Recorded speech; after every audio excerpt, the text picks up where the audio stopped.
오늘 에베소서 6장 1절에서 8절 말씀을 가지고 부모 사랑이라는 제목으로 우리 같이 은혜를 나누고자 합니다.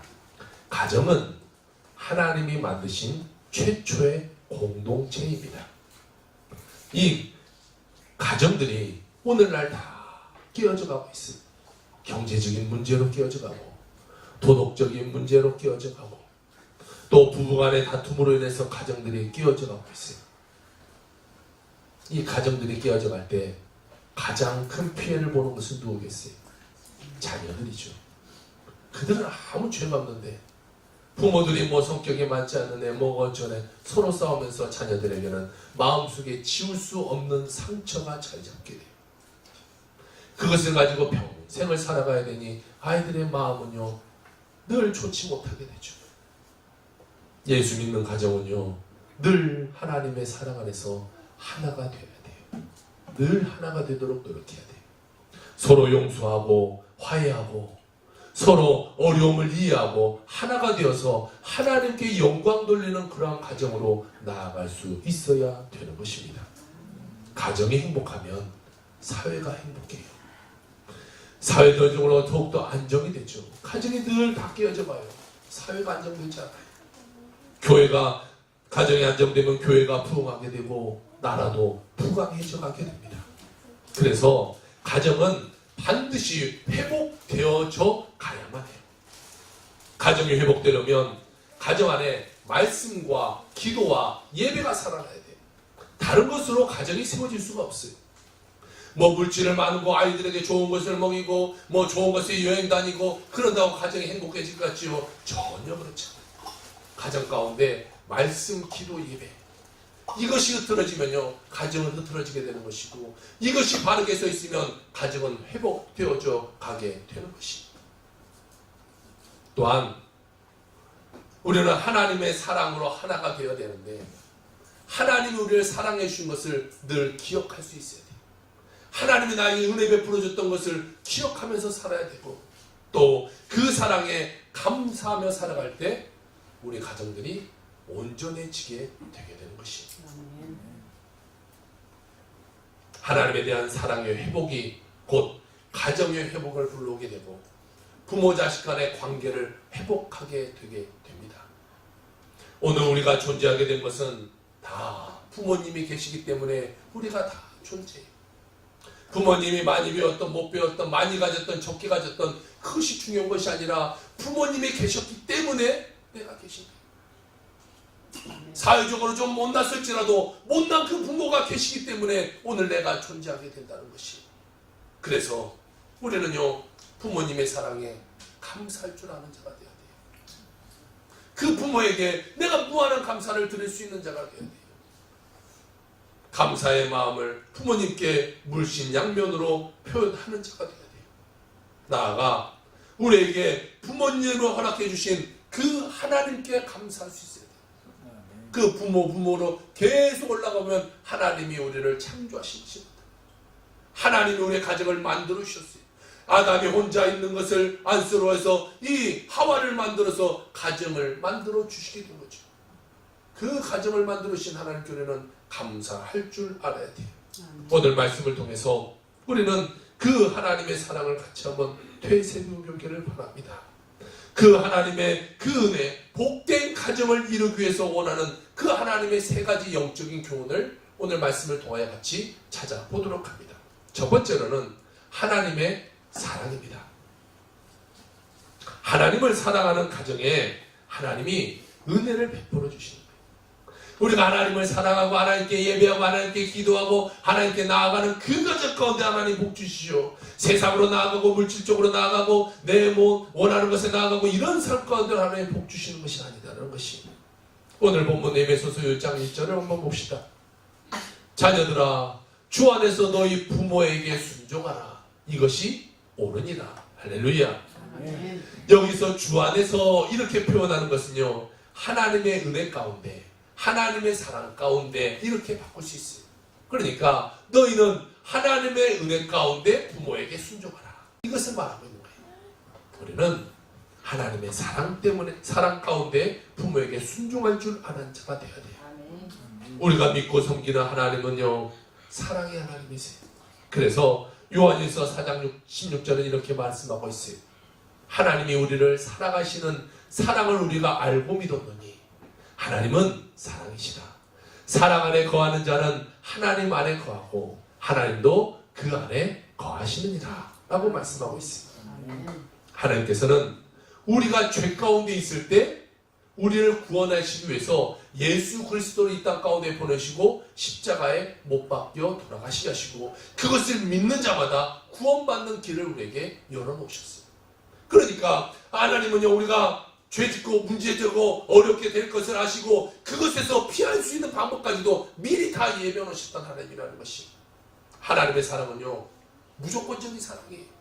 하나님의 사랑은요 일방적인 사랑이에요. 우리가 하나님께 나아가지 못하더라도, 하나님께 범죄하더라도 하나님은 우리를요 끝까지 사랑하시는 분이 우리의 하나님이 되신다는 것이, 우리가 아직 죄인 되었을 때, 사랑받을 만한 자격이 하나도 없었을 때, 그때 하나님은 우리를 사랑하고 계시다는 거예요. 우리를 위해서 모든 것을 준비하고 계셨다는 것이, 마치 엄마가 아이를 낳을 때 아이가 태어나기 전에 태어나서 입을 옷도 준비하고 뭐 벽에도 준비하고 뭐 포대기도 준비하고 다 준비해 놓은 것처럼 말이죠. 낳아놓고 그때서야 준비하는 부모가 어디 있어요. 하나님도 마찬가지. 우리가 이 땅에 태어나기 전에, 하나님의 자녀 되기 전에 우리의 모든 것을 다 준비해 놓고 우리를 부르시고 계신다라는 사실을 우리는 기억해야 되는 것입니다. 하나님은요 우리를 무조건적으로 사랑해 주세요. 뭔가 우리가 드려야 하나님이 사랑해 주는 것이 아니라 하나님은 무조건적인 사랑을 주세요.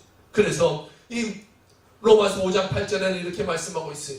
우리가 아직 죄인 되었을 때에 그리스도께서 우리를 위하여 죽으심으로 하나님께서 우리에 대한 자기의 사랑을 확증하셨다라고 말씀하고 있어요.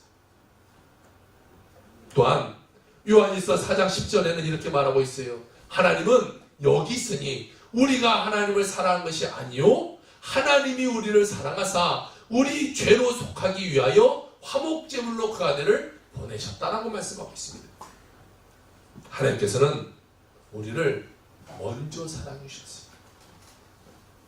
우리가 갚을 수 없는 사랑의 빛을 지고 이 세상을 살아가고 있음을 우리는 늘 기억해요. 우리는 갚을래야 갚을 수 없는 그 큰 하나님의 사랑을 우리는 먼저 받고 이 세상의 삶을 시작하게 되는 거예요. 그러니까 우리는요 평생에 빚진 자의 마음이 있어요. 하나님 우리에게 모든 것을 다 해주셨는데 내가 그 하나님의 빚을 어떻게 갚을까? 그 하나님의 은혜를 내가 어떻게 갚을까? 그 감격 가운데 우리는 이 인생을 살아가야 되는 것이, 찬송가 90장에 보면요 이런 가사가 있어요. 주 예수 내가 알기 전 날 먼저 사랑했네. 그 크신 사랑 나타나 내 영혼 거듭났네. 주 내 맘에 늘 계시고 나 주의 안에 있어. 저 포도비유 같으니 참 좋은 나의 친구. 우리는 하나님의 사랑을 받은 빚진 자의 모습으로 인생을 살아가는 것이, 그렇기 때문에 우리는 마음과 목숨과 뜻을 다하여 그 하나님을 사랑할 줄 아는 자가 됩니다. 모든 것을 다 들여서, 내가 알 수 있는 모든 것을 다 들여서 하나님을 사랑할 줄 아는 자가 되어야 돼요. 하나님의 사랑만을 받는 자가 되어서는 안 돼요. 어린아이는요 하나님의 부모의 사랑을 받죠. 그러나 그가 장성해서 또 아이를 낳거나 커가면 누군가를 사랑할 줄 알아야 돼요. 계속해서 사랑만 받으려고 하면 안 돼요.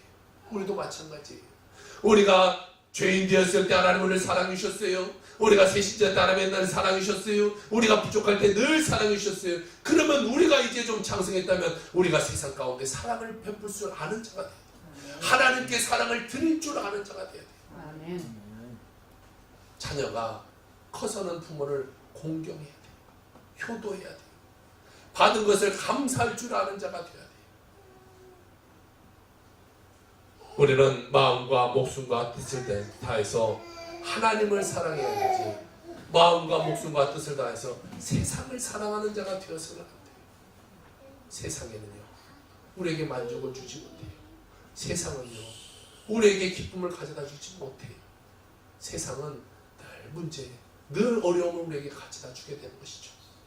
디모데후서 이 4장 10절에 보면 대마는 이 세상을 사랑하여 나를 버리고 데살로니가로 갔다라는 말이 있어요. 바울과 함께 했던 자가 대마인데 바울이 감옥에 갇혔어요. 그리고 이 대마가 혼자 있다 보니까 이제 바울은 감옥에 갇히고 나 혼자 있네. 그러고 있다 보니까 세상을 사랑해서 세상으로 가버렸어요. 그러니까 바울이 그 기록에 대마는 세상을 사랑해서 세상으로 가버렸다고 말하고 있어요. 만약 끝까지 이 바울을 잘 따랐다면 이 디모데후서 4장 10절은 바뀌었겠죠. 대마는 끝까지 나와 함께 하나님을 사랑했던 자다라는 것을 바뀌었을 거예요. 여러분, 이 사건은 우리는 늘 마음을 기억해야 돼요. 그래서 어떤 세상에 어려움이 있든지 어떤 세상에 문제가 있든지 육체적인 아픔이 있든지 어려움이 있든지 그것과 상관없이 하나님을 사랑하는 사람이 되어야 할 줄로 믿습니다. 하나님의 임재 연습이라는 책으로 아주 유명한 노렌스 형제가 있어요. 이는 1611년부터 1691년까지 살다 가신 분인데 본명은 니콜라 에르망이라는 사람입니다. 그는 평생을 평수사로서 살면서 오직 하나님만을 사랑하고 하나님만 기쁘게 하기 위해서 평생의 삶을 살아가게 됩니다. 그는 청년 시절 전투에 참가하여 다리에 부상을 입게 돼요. 그래서 다리에 부상을 입으니까 더 이상 군인으로 생활할 수가 없어서 군대에서 나오게 돼요. 그래서 그가 간 곳이 이 런던에 있는 맨발의 까르멜 수도에 수도사로 그가 들어가게 됩니다. 그래서 평생을 수도로 사는데 그가 그 수도사로 들어가서 하는 일이 뭐냐? 부엌 일을 해요. 그리고 남의 신발이 떨어지면 신발을 고쳐주는 신발 수선공으로 일을 그가 그 속에서 삶을 살아가요. 그런데요, 그런 그 가장 남들이 하기 싫어하는 일, 가장 미천한 일, 그것을 하면서 그는 한 번도 불평하지 않았어요. 모든 일을 하나님의 은혜로 감당하며 수도원 형제들을 잘 섬기게 됩니다. 그의 인생의 말년에 그런 이런 말을 들어요. 누구도 넘볼 수 없는 그리스도의 성품을 소유한 자다. 사람들이 그를 그렇게 추앙해 줬어요. 그는 이러한 삶과 그의 영성이 1692년 출간된 이 하나님의 임재 연습이라는 책을 통해서 많은 사람들에게 알려지게 되고 이 책은 많은 사람들이 익히고 있는 고전이 되게 됩니다. 그는 이 책에서 이런 말을 합니다. 사람들은 어떻게 하는 것이 하나님을 사랑하는 것인지 그 방법들을 알고자 합니다. 그들은 많은 훈련을 통해 하나님을 사랑하는 데 도달하고자 합니다. 그러나 모든 것을 하나님 사랑하는 마음으로 하는 것, 일상의 모든 임무를 수행하면서 하나님을 사랑하는 사랑을 나타내는 것, 더 단순하고 직접적이지 않겠습니까? 저는 프라이팬에서 계란 프라이를 뒤집는 것도 하나님을 사랑하기 위해서 합니다. 그리고 그 일을 끝마쳤을 때 다른 할 일이 없으면 부엌 바닥에 꿇 엎드려 그 일을 잘할 수 있게 은혜를 베풀어 주신 하나님을 경배합니다.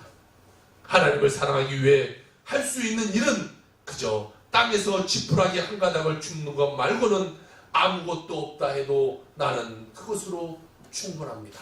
라고 그는 고백해요. 그의 나이 80되었은 다음의 말을 끝으로 사랑하는 하나님의 품으로 가게 됩니다. 형제여, 오로지 하나님을 찬양하고 사랑하며 나머지 것은 아무것도 염려하지 않는 것, 이것이야말로 우리의 모든 소행과 의무의 본질이 아니겠습니까? 라는 말을 남깁니다. 우리가 어디서 무엇을 하든지 하나님께 하듯 최선을 다하는 삶이 필요합니다. 별 볼 일 없는 일이지만 내가 이것은 하나님을 위한 일이야, 최선을 다하는 삶. 교회에서 청소하는 거 별 볼 일 하는 일이지만 의자 하나 닦으면서도 난 이걸 하나님을 위해서 하는 삶.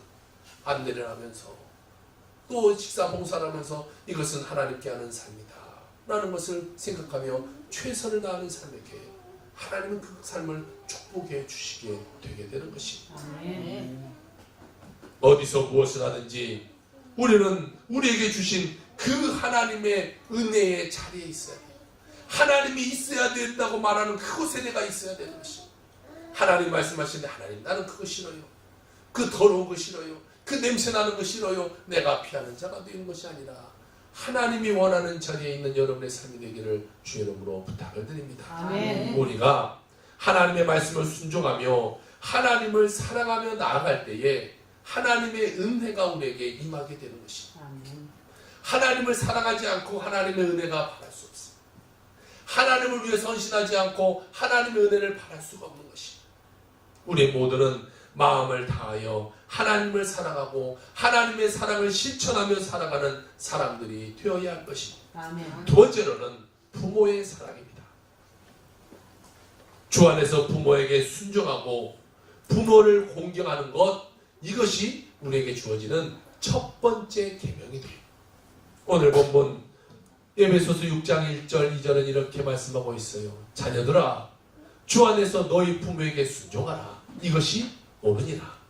내 아버지와 어머니를 공경하라. 이것은 약속이 있는 첫 계명이다 라고 우리에게 말하고 있습니다. 10계명 중에 첫 번째 계명부터 네 번째 계명은 내가 하나님과의 지켜야 될 계명이에요. 그리고 다섯 번째부터 여섯 번째까지의 계명은 우리가 사람과의 관계 가운데 지켜야 될 계명입니다. 그래서 그것을 십자가로 나타낼 수가 있어요. 1계명부터 4계명까지는 하나님과의 나의 관계, 수직과의 관계. 또 5계명부터 10계명까지는 사랑과 사랑, 수평적인 관계. 그래서 십자가의 사랑을 이뤄가는 거죠. 그 인간과의 관계 가운데 가장 먼저 주어진 첫 계명이 뭐냐? 부모를 공경하라 라는 것입니다. 우리 인생 가운데 가장 첫 번째 지켜야 될 덕목이 뭐냐? 부모를 공경하는 자가 되어야 된다는 것입니다. 부모를 공경하고 그 다음에 다른 것을 이 인간관계를 말을 해야 되는 것이죠. 부모를 공경하는 것, 하나님의 자녀로서 인간관계에 지켜야 될 가장 중요하고 가장 기본적인 것이 바로 부모를 공경하는 것입니다. 부모가 자식을 사랑하는 것, 이것은 내리사랑이죠. 부모는 자녀를 사랑할 수밖에 없어요. 자녀는 부모의 사랑, 헌신, 수고, 이것을 다 할 수 없지만 하나님의 명령에 의해서 순종하는 마음으로 부모를 공경하고 부모에게 효도하는 자가 되어야 돼요. 또한 부모를 사랑하는 것은 예수님께서 가르쳐 주신 이웃사랑의 가장 첫 출발점이 부모를 공경하라는 것입니다. 마태복음 22장 39절에는 둘째도 그와 같으니 내 이웃을 내 자신같이 사랑하라 하셨다라고 말하고 있어요. 프랑스의 문호 빅토르 위고라는 분인데요. 그는 마지막 소설 93년이라는 소설을 썼는데 그 책 속에 한 어머니의 이야기를 전해주고 있습니다. 프랑스 혁명 이후에 큰 혼란이 찾아오고 모든 백성들이 빈곤에 허덕이고 있었어요. 어느 부대가 이동하면서 숲속을 지나는데 못 먹어서 기아에 허덕이며 쓰러져 있는 한 부인과 어린아이들 3명이 있었어요. 지나가던 상사가 불쌍해서 빵 한 덩이를 그 엄마한테 던져줍니다. 엄마는 그것을 얼른 받아서 이 3조각으로 나눠서 아이 3명에게 다 나눠줘서 아이들이 먹게 만들어요. 근데 그 모습을 보고 있던 이 밑에 있던 한 군인이 상사에게 이런 말합니다. 상사님, 저 여인은 배가 고프지 않는 모양입니다. 빵을 줬는데 3조각으로 나눠서 자녀에게만 줍니다. 그럴 때 이 상사는 조용히 이렇게 말합니다. 그게 아니다. 그가 어머니이기 때문에 그런 것이다. 라고 말해요. 이것이 어머니의 마음이에요. 자신은 굶어도 자신의 자식에게 먹을 것을 주는 그 마음이 엄마의 마음이죠.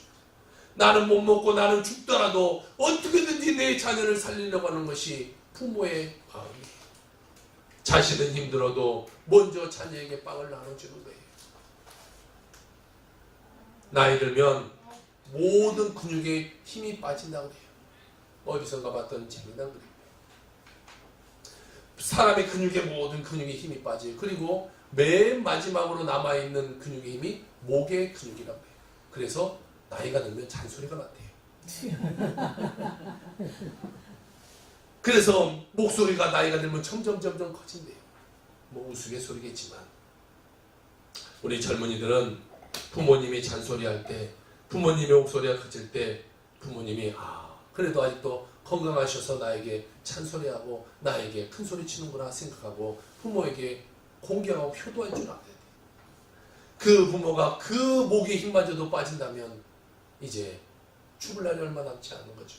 그러니까 잔소리 할 때 우리 자녀들은 잘해야 된다는 것이, 하나님께서는 우리가 하나님을 사랑하고 잘 섬긴다고 하면서 부모를 소홀한다, 이것을 기뻐하지 않아요. 그것에 안 속아요. 자기 부모에게도 못하면서 어떻게 하나님께 잘할 수 있겠어요? 눈에 보이는 부모, 나를 낳아준 부모에게도 못하는데 안 보이는 하나님께 잘한다고요? 아니요, 그것은 거짓말이죠. 부모를 공경하는 것은 어떠한 경우에도 폐하해지거나 무시될 수 없는 하나님의 명령이 되는 것이, 하나님의 마음에 합한 자 다윗은 사울을 쫓으면서도요, 자기의 목숨이 위태로우면서도 그는 이 모압 왕을 찾아가 내 부모의 안위를 좀 부탁합니다. 예수님도 마찬가지 아닙니까? 십자가에 달려 돌아가실 때 그 밑에 있던 자신의 제자 요한에게 마리아를 부탁한다, 내 어머니 마리아를 부탁한다 라고 그에게 어머니를 부탁하게 돼요. 우리는 예수님의 모습을 기억하고 우리의 부모를 아끼고 사랑하는 자가 되어야 될 것입니다. 미국의 초대 대통령이었던 조지 워싱턴이라는 분이, 그는 아주 효심이 깊은 사람으로 알려져 있는데, 그는 11살 때 아버지를 여의고 헐어머니를 모시고 인생을 살아요. 그는 군인이 되고 싶었어요. 그래서 아주 큰 군인이 되어서 정말 전쟁 가운데 막 승리하고 나라에 큰 공을 세우는 군인이 되고 싶었어요. 그런데 군인이 되려면 군대로 들어가야 되는데, 그러면 헐어머니가 눈에 밟혀. 그래서 군대에 들어가지 못해요. 그러다가 16살 때 그가 측량 기사가 됩니다. 그 자격증을 따게 돼요. 그래서 내가 이 측량 기사를 하기 위해서 내가 많은 일을 하고 싶다라는 생각을 하고 있었어요. 그러다 어느 날 그에게 기회가 왔어요. 아주 큰 배를 타고 이 나라를 다 돌며 측량할 수 있는 그런 기회가 자기에게 주어졌어요. 너무나 기뻐서 그 자기 짐을 싸서 그 배에다 다 싣고 마지막으로 어머니를 찾아가 어머니에게 마지막 인사를 드리러 가요. 어머니, 내가 이제 이렇게 측량기사가 되어서 정말 세계를 돌며 많은 곳을 가며 내가 많은 큰 일을 할 수 있을 것 같습니다. 내가 이제 떠나려고 합니다. 어머니한테 인사드리려고 왔습니다. 라고 했는데 어머니 눈에 눈물이 피 도는 것을 봐요. 어머니가 몹시 슬퍼하는 모습을 본 그는 하인에게 이렇게 말해요. 사람들을 시켜서 배에서 내 짐을 내리도록 해라. 나는 어머니의 마음을 아프게까지 하면서 멀리 떠나는 것을 원치 않는다 라고 말했어요. 그리고 그 짐을 다 내리게 됩니다. 그러자 어머니는 조금 난처해하면서도 그 아들에게 이렇게 말을 합니다. 자랑스러운 표정을 지으며, 조지, 하나님께서는 부모님을 공경하는 자녀에게 축복해 주신다고 약속하셨다. 나는 네가 어디로 가든지 하나님께서 너를 축복하시라고 믿는다. 이렇게 늘 어머니를 살피며 생각하고 효도했던 아들이 그 후에 영국과 독일 전쟁에 총사령관으로 가게 됩니다. 만약 그가 어머니를 두고 만약 측량기사로 갔다면 그는 이 큰 공을 남길 수 없는 자가 되었을 텐데, 어머니를 생각하며 그 자리에 남았을 때 엄청나게 큰 공을 세우는 자가 돼요. 아주 엄청난 공을 세우고 미국 역사상 전무후무한 만장일치로 그가 대통령이 됩니다.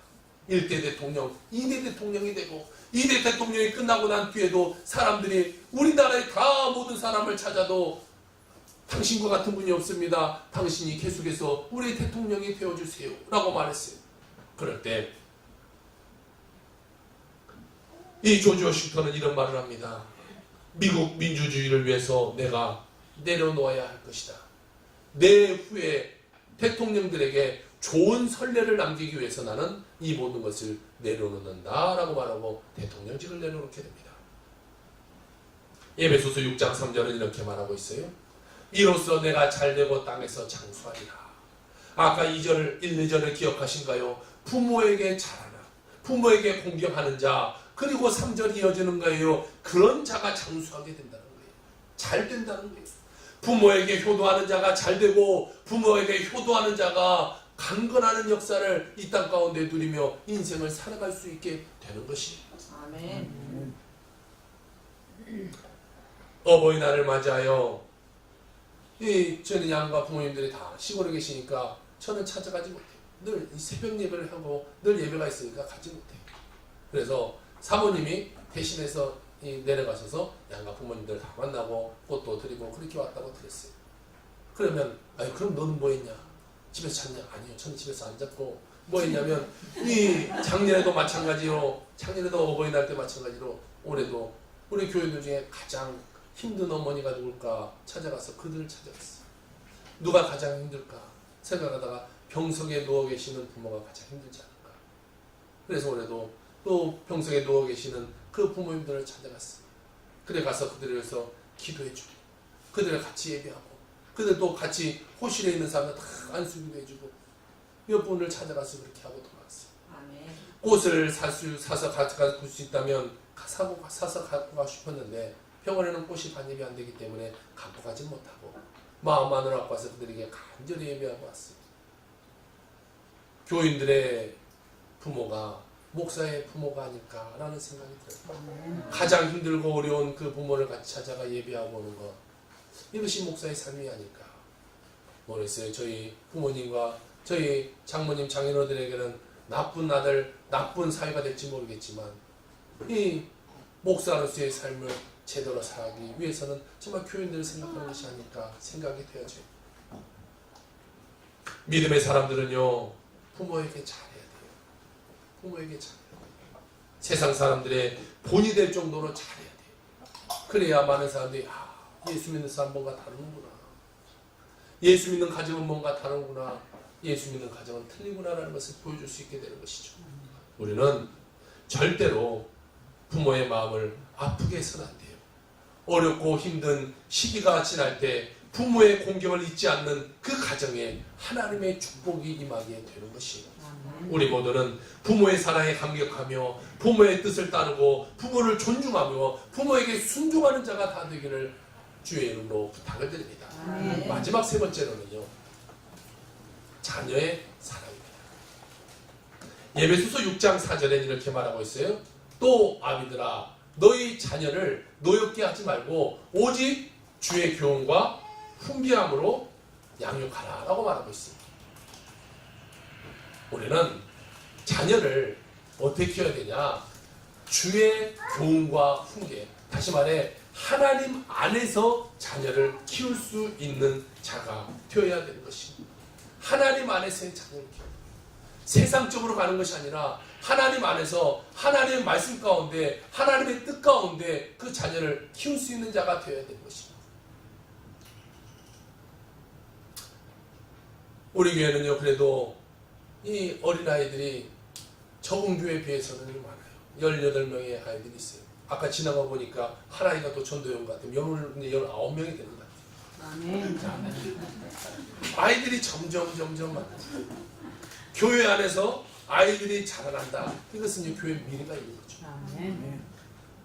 교회, 어쨌든 교회 안에서 자란 아이들은요, 세상 가운데 많이 모나지 않더라고요. 뭐 교회 안에 다 착한, 아니 안 착할 수도 있어요. 그러나 세상의 아이들과 비교했을 때 그래도 교회 아이들이 훨씬 더 잘 자라가는 것을 봐요.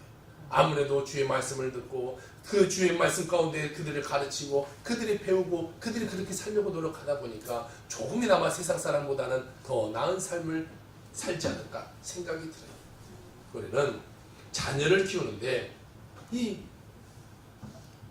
예수 안에서, 예수님의 사랑 안에서 자녀를 키울 줄 아는 자가 되어야 되는 것이다. 어떤 권사님이 아들과 그 딸을 미국에 이렇게 시집을 가서 또 장가 가서 있는데 하루는 이제 그 미국에 가게 됐어요. 그래서 먼저 아들 집으로 갔답니다. 아들 집에 가서 보니까 이 며느리가 밥상을 차려오는데 밥상을 탁 차려와서는 어머니 앞에 딱 놔두고 어머니하고 이 며느리하고 겸상을 하는 거예요. 그리고 아들을 보니까 아들은 그 옆에서 아이 젖병으로 아이 우유를 먹이고 있어요. 엄마가 확 났어요. 이 내 아이는 집에서 아이 우유를 먹이고 있는데 이 며느리는 지금 나에서 겸상하고 있고 화가 나서 다음날 딸네 집으로 가고 그랬어요. 그 딸네 집에 갔더니 딸이 이 밥때가 돼서 밥을 들고 오고 이 딸이 나와 같이 겸상하고 있고 사위가 이 젖병을 가지고 아이를 모이고 있답니다. 그것을 보니까 너무나 흐뭇해졌어요. 전날 화났던 것이 그냥 다 쓰러져 버렸어요. 무엇을 말하냐? 부모가 자식을 사랑하는 그 마음을 말하는 거죠. 똑같은 거잖아요. 똑같은 건데 내 자녀가 젖병 모이고 있으면 화난 것이고 내 자녀가 나하고 같이 밥 먹고 있고 사위가 젖병 모이고 있으면 그것이 행복하다는 것이죠. 시편 127편 3편에는 이런 말씀하고 있어요. 보라, 자식은 여호와의 기업이요 태의 열매는 그의 상급이로다. 부모는 청지기일 뿐이에요. 부모가 자녀를 이렇게 저렇게 할 수가 없어요. 정말 안타까운 뉴스, 얼마 전에 어떤 부모가 이 물질 때문에 어려워서 자녀 둘을 안고 차 속에서 자살한 것을 여러분 뉴스에서 봤을 거예요. 그들 부모는 그 자녀의 생명이 나의 소유다라고 생각하니까 자녀를 같이 이렇게 죽게 되는 거예요. 내가 가면 자녀가 힘들겠지, 그 생각 가운데 같이 가는 거죠. 그런데 그것은 엄격한 살인이에요. 자녀는 내가 이렇게 저렇게 할 수 있는 생명이 아닌 거예요. 자녀는 우리에게 하나님 맡겨준 우리는 그의 청지기밖에 안 되는 거예요. 하나님이 선물로 준 하나의 인격체라는 것이에요. 따라서 우리는 자녀를 하나님의 사랑으로 양육하고 하나님 말씀으로 훈련시켜서 하나님의 일꾼이 되도록 우리는 이끌어가야 되는 거지, 자녀를 내 마음대로 해서는 안 되는 거예요. 우리는 내 생각, 내 경험, 내 지식이 아니라 하나님 말씀에 입각한 원리와 원칙을 가지고 양육할 수 있어야 되는 것이죠. 수선두산 이 YWAM에서 오랫동안 중보와 가정, 자녀 양육에 대한 강의를 하고 계시는 이 박현숙 사모님의 하나님 아이로 키워라 라는 책이 있어요. 이 사모님 역시 아이 셋을 키운 엄마로서 실제적인 그 이야기들을 이 책에 많이 담고 있습니다. 한 번은 그렇게 착하게 크던 둘째 딸이 사춘기로 인해서 엄마하고 말도 하지 않는 거예요. 방에 문 잠그고 들어가서 엄마하고 이야기를 해요. 아니 그렇게 착하게 크던 딸이 이렇게 나오니까 엄마의 마음에 상처가 됐어요. 아, 왜 그럴까? 너무 힘들다, 어렵다. 그러다가 밤낮으로 부르짖으며 금식하며 기도하는 중에 다음과 같은 것을 깨닫게 됩니다. 기도하다가 문득 깨달았습니다. 그동안 별 문제 없이 무난하게 자라주었기에 오히려 딸을 위한 기도가 부족했다는 것을, 그래서 이렇게 기도했습니다. 지금에나마 딸을 위해 기도할 수 있는 기회를 주신 하나님께 감사합니다. 이렇게 감사하며 기도하고 소망을 갖고 사는 어느 날 딸이 먼저 어머니에게 다가와 이렇게 말합니다. 엄마, 그동안 죄송했어요. 그리고 포기하지 않고 끝까지 기도해 주셔서 감사해요. 그 딸은 잘 자라서 지금 신앙생활을 아주 잘 하고 있다고 합니다. 그 책에서 이렇게 말하고 있어요. 사탄은 기도하는 엄마를 무서워한다. 돈 많은 엄마, 예쁜 엄마, 학벌이 좋은 엄마, 힘센 엄마보다 기도하는 엄마를 훨씬 더 무서워한다. 왜냐하면 기도하는 엄마는 하나님으로 하여금 자녀를 위하여 하나님이 일하시도록 하기 때문이다. 하나님이 일하시면 사단의 영역이 좁아지고 이 아이를 통해 계획한 사단의 일들이 무산되기 때문에 결국 사단은 그것에서 묶임받고 떠나가기 때문에 엄마의 기도가 가장 무섭다. 엄마의 기도는 없어지지 않고 쌓인다. 포기하지 않은 엄마의 인내하는 기도가 쌓이고 쌓이면 언젠가는 분명 분명한 향단을 가득 채우게 될 것이다. 그때 자녀는 치유되고 노임받게 되고 돌아오게 되고 복을 받게 될 것이다 라고 이 책 가운데 이야기하고 있어요. 자녀는 하나님께서 우리에게 맡겨주신 하나님의 선물이기 때문에 우리는 자녀를 위하여 늘 기도하는 신앙인의 모습을 가져야 되는 것이, 자녀를 위해서 기도하는 어머니가 돼야 돼요. 내 자녀 내가 기도하면 누가 기도하겠어요? 내가 그를 위해서 기도할 수 있는 자가 돼요. 눈물 넣어서 기도하는 자가 돼야 돼요. 삐뚤어져 간다고 그를 욕하는 것만이 아니라 무릎 꿇고 하나님께 기도할 줄 아는 자, 하나님의 내 자녀를 정말 하나님이 이끌어간다고 기도할 수 아는 자, 그런 자 가운데 놀라운 귀한 자녀가 나올 수 있게 되는 것입니다.